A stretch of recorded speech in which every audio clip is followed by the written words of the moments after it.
Well, we now have an update to a story that we've been covering here on BNC with entertainer R. Kelly. He's still behind bars at this hour. Now, at a hearing in New York Thursday, a federal court judge denied the singer's bond request so he could prepare for his sex trafficking trial next month with his two new attorneys. Now, R. Kelly is accused of running an enterprise to recruit young women and girls for sex. The 54-year-old denied abusing anyone. Judge Ann Donnelly assured R. Kelly and his legal team that they could meet at the jail 7 days a week if they wanted in terms of preparing for that trial next month. This since R. Kelly's mandatory quarantine is now over following his transfer from a Chicago facility to New York. The judge also ruled the trial will start as planned on August 9th, but opening statements have now been pushed back about a week to August 18th, and instead of a right after a jury is picked.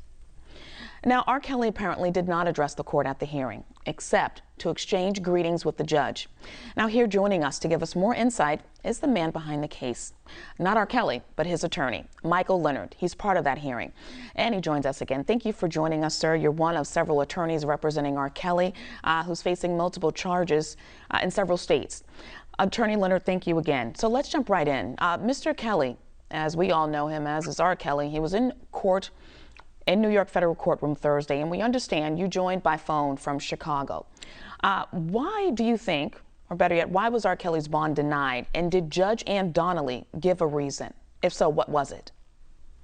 Yeah, well, it was interesting. It was kind of a bond hearing that wasn't. It was sort of extraordinary from that standpoint.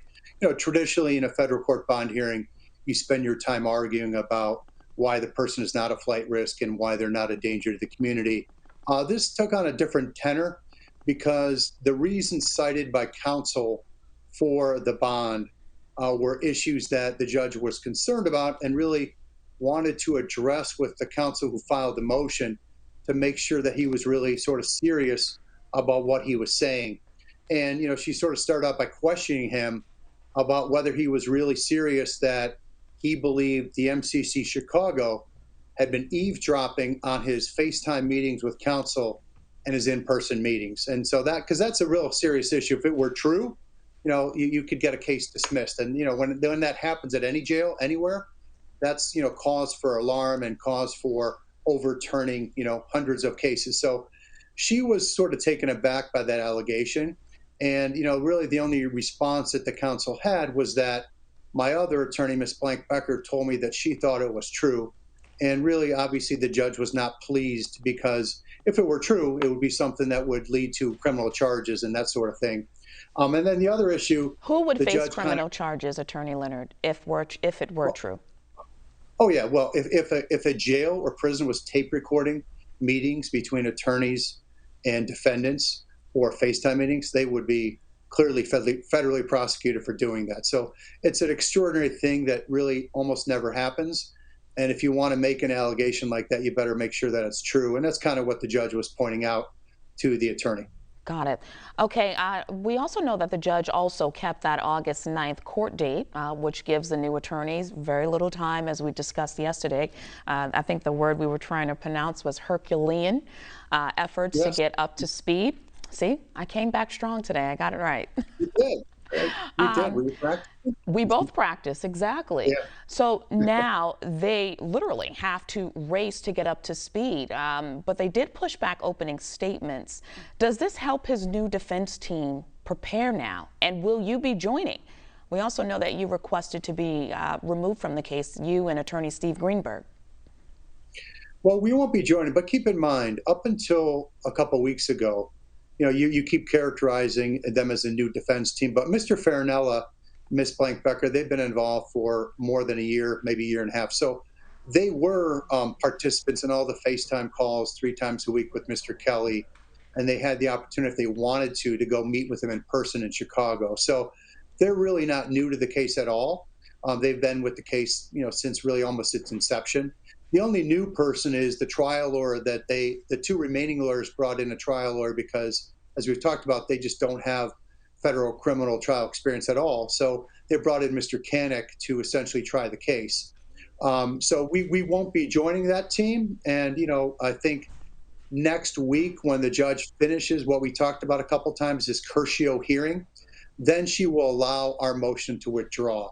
But as we talked about previously, it's a procedural step. She can't let us out until she vets with Mr. Kelly in court to his face whatever conflicts might exist with Ms. Blank Becker, and also give his court appointed counsel from New York the chance to meet with Mr. Kelly in person and explain those potential conflicts to him, which I understand that meeting is taking place today.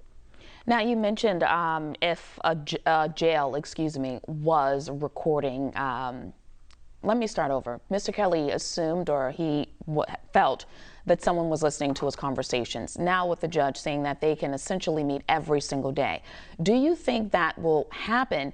And does that still run the risk of him not feeling comfortable being open and honest, and better yet, transparent with his legal team while still meeting in jail? Well, just keep in mind, it wasn't Mr. Kelly that thought his meetings or calls were being recorded. I mean, I was on dozens of those calls, right? And I also met with him in person. I had no belief ever that they were being recorded. Okay, what happened was an investigator from suburban New York went to the jail. He had never been to the MCC Chicago in his whole life, and that was in like May, right? And he saw there was like kind of a box on the wall in the attorney meeting room, which in days of yesteryear, they used that to have cameras so that people could appear in court by video, and they don't use that anymore. There's no cameras in those boxes, right?